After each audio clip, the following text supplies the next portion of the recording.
Hey guys, welcome back to the Real Southern Garden. I'm Sarah, and today I'm going to share with you a really beautiful garden tour.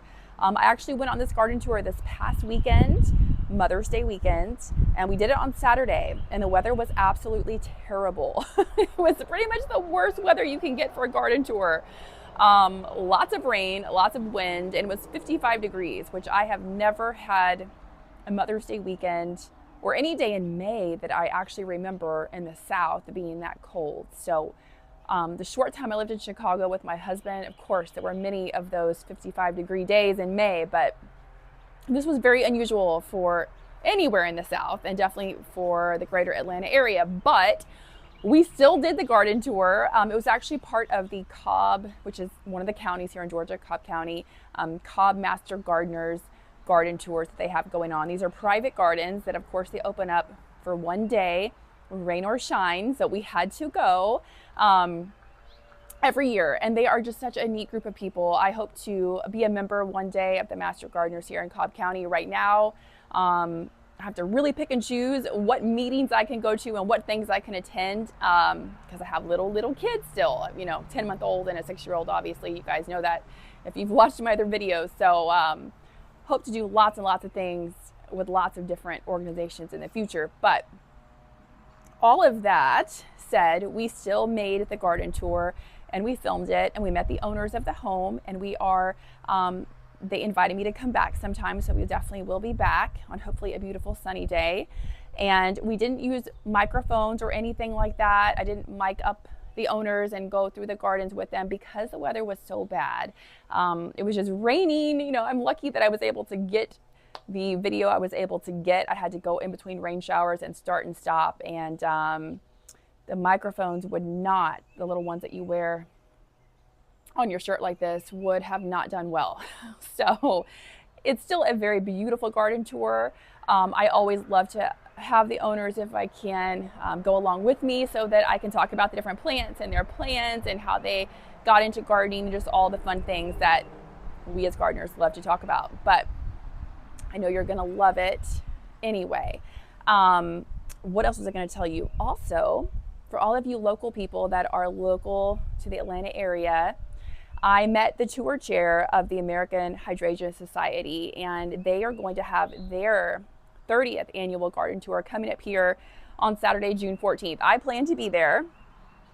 And so if you live local, this would be a really neat event. I'm going to try to get it to focus. You can check out the website as well, but it's just gorgeous hydrangeas and private gardens. It's going to be the northeast side of the city. And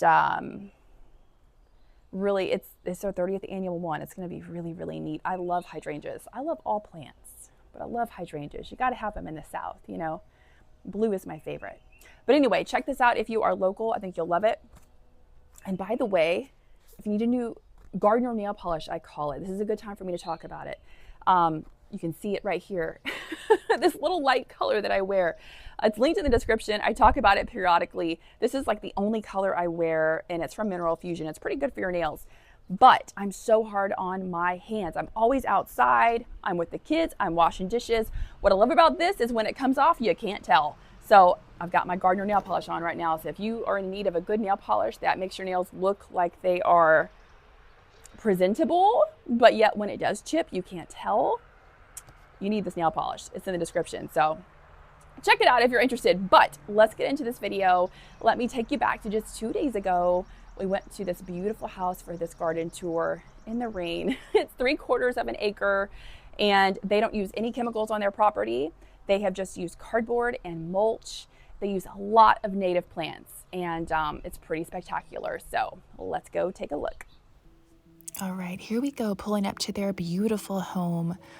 You can see how gorgeous the front yard is landscaped as well. They have just amazing color combinations, beautiful mature oak leaf hydrangea over there on the left side. I cannot wait to add some of those to my garden one of these days coming up, probably the next couple of years. Lots of azaleas. I would have loved to have seen those in bloom last month. And then up here you can see how they've done just a fabulous job with color combinations in this front garden.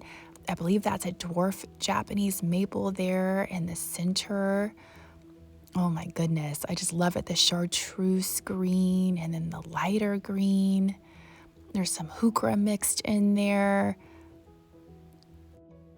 And I like the way they kept all of these beds up close to the house. They're all shorter plants. And then you have, of course, the hedging in the back with the larger plants. So it stays more open and they can actually see the beautiful hydrangeas and azaleas that they do have on that back area by keeping it open. And then here is the approach where you wind around the house to the back garden. And they've got a knockout rose here on the right side of your screen. So many good things. And then here is the opposite side. So this is the front of their house. So you can kind of see what they have planted up here. And everybody had umbrellas. I had one too, but mine was broken. So mine was looking pretty sad, but we made it. We made it through the tour with a broken umbrella. They've got really beautiful little pavers, stone pavers. Then in the back, you can see, oh my gosh, just a beautiful job with all of the different plants that they have chosen here. Loropetalum is that purple that you're seeing on the left side. And then it looks like some amaryllis that are planted. I've got some of those planted in my garden too. And then we're just going to pan back around before we go through this cute little arbor up here. We're going to pan back around and take another look at the hydrangeas that they have back here. And I asked the varieties, they weren't exactly, the master gardener I talked to wasn't exactly sure. There's so many hydrangea varieties on the market. It looks like it's endless summer to me. The next time we go back, we will ask them. But looks like the shorter ones might be endless summer. And I'm sure you guys have seen some of the beautiful pictures from Nantucket. I hope to one day make some of those garden tours up there in Nantucket and see the hydrangeas up there. I think that would be a really, really neat trip. So here's their cute little arbor that says, "Welcome to the garden." I just love this. It kind of defines the space. And then they have more of the beautiful stone pavers. And there's two different pathways you can take. We're going to take the lower pathway first. And they just have every inch of this garden beautifully landscaped. They have just done such a phenomenal job. It's so usable and walkable. And so they just continue down this little path and then you will come to their outdoor space. And I love this, I guess a pavilion would be, or a gazebo type structure that they have over here on the right side, along with this beautiful layered rock wall. And then you can see the upper pathway. So there's two different vantage points for this garden. They've thought of everything. And this is such a fantastic outdoor space to have, especially when it's hot here in Georgia in the summer. You can sit out there with your iced tea, look at the garden, maybe catch a show in between checking out the garden. And also it's great when it's raining. I think they had a fire pit over there too, so they probably can sit out there in the winter. Let's check out some of these beautiful plants that they have planted up here. They have some beautiful foxglove up there. Lots of use of heuchera and hostas. Then they have, I think that's soft touch holly in that container. Lots of irises I see planted. They always remind me of little shark fins. I have a lot of iris in my garden too. Some more foxglove. Look at that beautiful little garden statue. I really love the garden statues. I think they add so much personality to a garden. Check out that in the back. Check out that little garden shed. We're headed there next. And their grass is fantastic, by the way. And like I said, they don't use any chemicals, they say. So, I mean, wow. And they also use so many native plants too, which we talked about that earlier, but I think that is really phenomenal. We would love to have, we are one day going to fix up our little garden shed. It's in need of a lot of repairs, but we have plans to get there one day. Their little garden shed is just absolutely adorable. So my daughter pretty much fell in love with that. She already has a playhouse, but I have a feeling she'll take over in my garden shed too when I get that done. So we're just gonna head across the little pavers in the grass. We're gonna check out how they landscaped around this little garden shed. And then behind the garden shed, you'll see in a second, that's where she keeps her little nursery plants and her nursery babies, her little plants that are growing up. So I'll show you that in a second as well. But they have a lot of azaleas back here, some more oak leaf hydrangea, some more foxglove.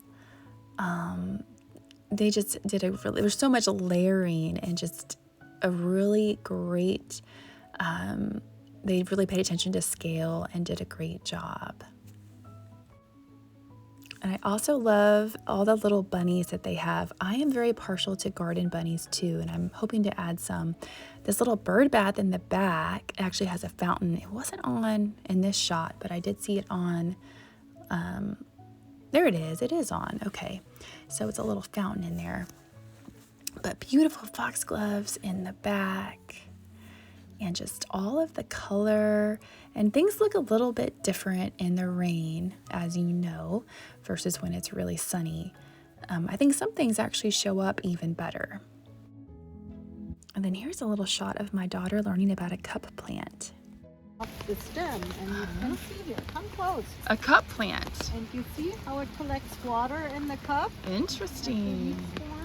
And so when it doesn't rain, the birds come and drink water, and the insects, the bees and flies, they all come and drink water when it doesn't rain. If you don't have a bird bath out in nature, this is a native plant. Isn't that neat, Charlotte? And it grows about yay high in the summertime, and it has many flowers that are about this big and look like the sun. My daughter absolutely loved hearing about the cup plant and how insects and birds use it to drink water. So I just love taking her with me to all these places. I'm hoping that it sticks with her. I think it will. I think she'll be a lifelong gardener. I love that variegated ivy that they have in that container. And then they had some clematis right here, you can see. Looks like they're training it to maybe grow up this column. And there's a little plant nursery in the back. I'm going to take you back there in just a second.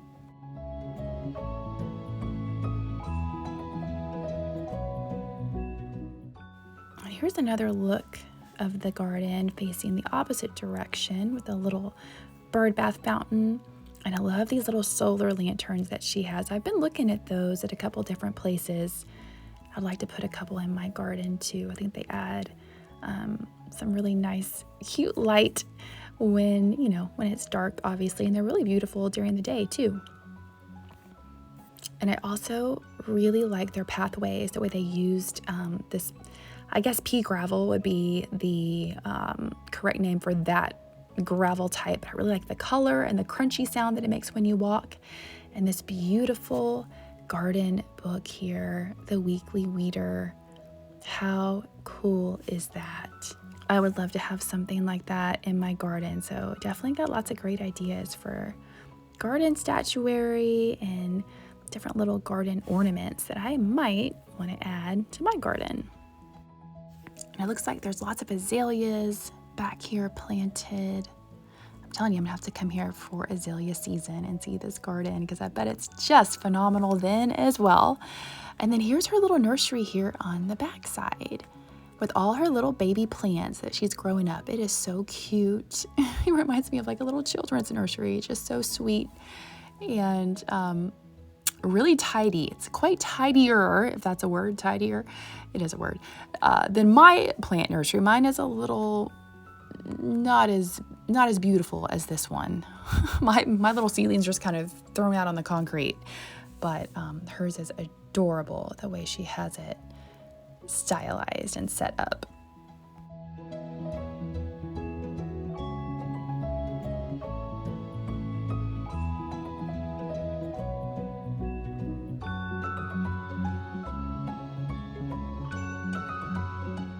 We have another oak leaf hydrangea. How beautiful are those? Love them. They do so well in the shade. I guess it can take more sun too, but they definitely will do well in the shade. Then we're gonna wind around here. I'm gonna take you back through their little garden arch. They've got another gorgeous Japanese maple up here on the right. I think they probably have Rose of Sharon somewhere in this garden too. That might be, I need to ask him where I know he's probably got one. There's the little garden arch, and they've got their zinnias planted on each side. And it's a husband-wife, by the way, that maintains this garden. I just got to talk to the husband, though. It was just so rainy, like I said. I think that she was inside, so I didn't get to talk to her too much. The zinnias are planted out here, and this is one of their sunnier spots. Those are going to grow in really nicely together. Then they have some more evergreen structure in these containers. I think that looks so beautiful.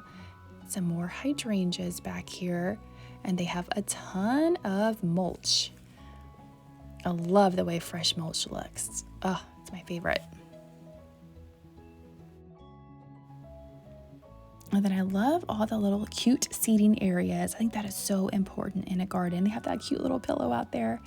That's a beautiful little iron bench. I love the way it's that aqua kind of color blue. And then on the back side, you can see the property goes back quite a ways, but it just looks so open and beautiful, yet secluded. It's in a suburban area, but I mean, you wouldn't know it. It's a perfect size lot, I think, 3/4 of an acre. And then back here, they had some more native plants, and I see some more foxglove. They have some beautiful grasses in here. There's the back side of that Japanese maple.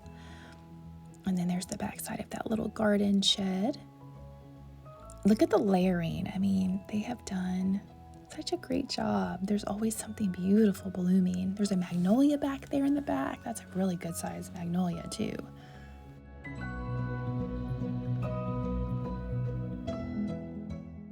It looks like a mandevilla back there in that container. They probably overwinter. I'm sure they overwinter it because I know it gets too cold here.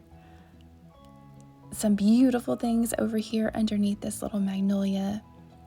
Now, there are some magnolias here that are like 60 feet high, but still, that is a good size magnolia. I'm assuming that they probably brought that one in, that it wasn't already here, but I'm not sure.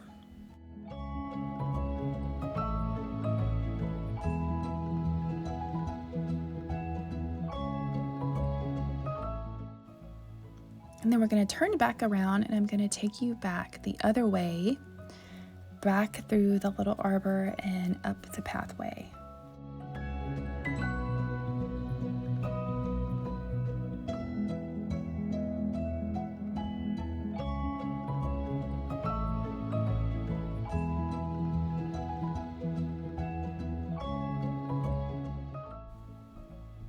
And then here's the back side of the little arbor arch, I guess you could call it.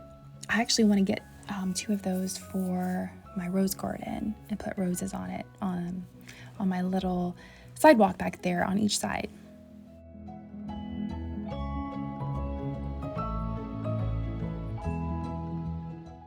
And then this was the opposite side. So from where that little garden shed was, where you enter that part of their yard, this would be the opposite side of it. So I just wanted to show you the plants over there too. And then they had a man with a little table set up talking about bluebirds and nesting boxes and all that good stuff. I'm a big fan of providing nesting boxes for bluebirds. We have several on our property as well. Then there's some really pretty peach astilbe there. That's one of the few times I've seen it growing and blooming like that. Usually when I see it in the nursery, it's not really blooming quite that way yet. Then we're going to take this little pathway that winds back around the fountain. But before we head around the fountain, let me just show you the plants that they have on the right side behind the fountain, and then what leads up to the little garden archway.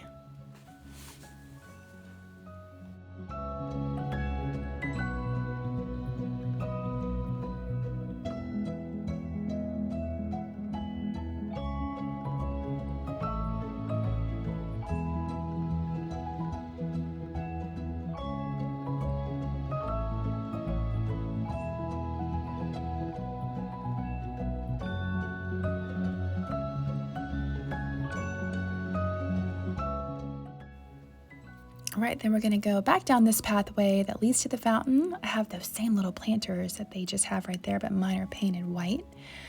And we're gonna take the other route so that you can see the vantage point from being up here.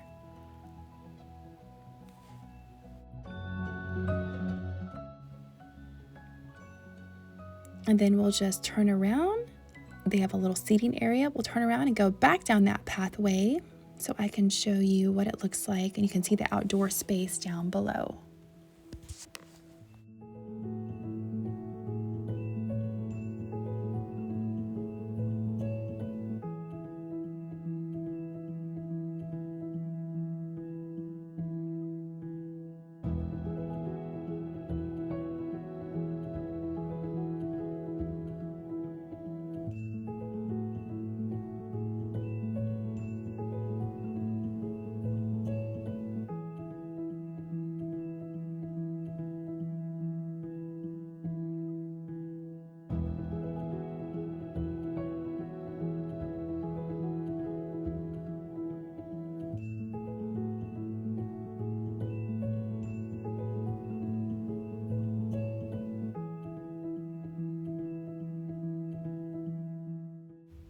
And here we are coming up to the fountain again, and there's the little outdoor space, the little covered area.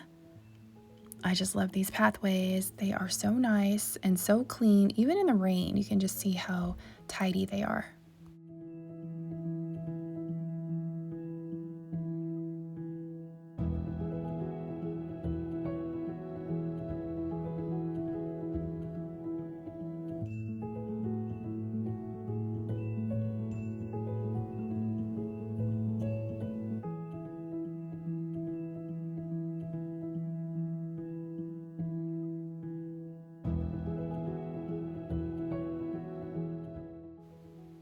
And then we're going to head back down this pathway, and then we're going to wind around, and that is actually where we're going to exit the garden. I just think it's one of my favorite garden tours. They've done such a fantastic job. I love that they try to plant lots of native plants, and they've just thought of everything. What can I say? It's really, really a beautiful garden.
All right, guys, thank you so much for watching. I hope that you liked this video. And if you did, we would love for you to subscribe to our channel. Give us a thumbs up. Leave me a comment. I love talking to you guys in the comments. And I hope that you all have a great week, and we will see you back here next time in the next video right here at the Real Southern Garden. Bye, guys.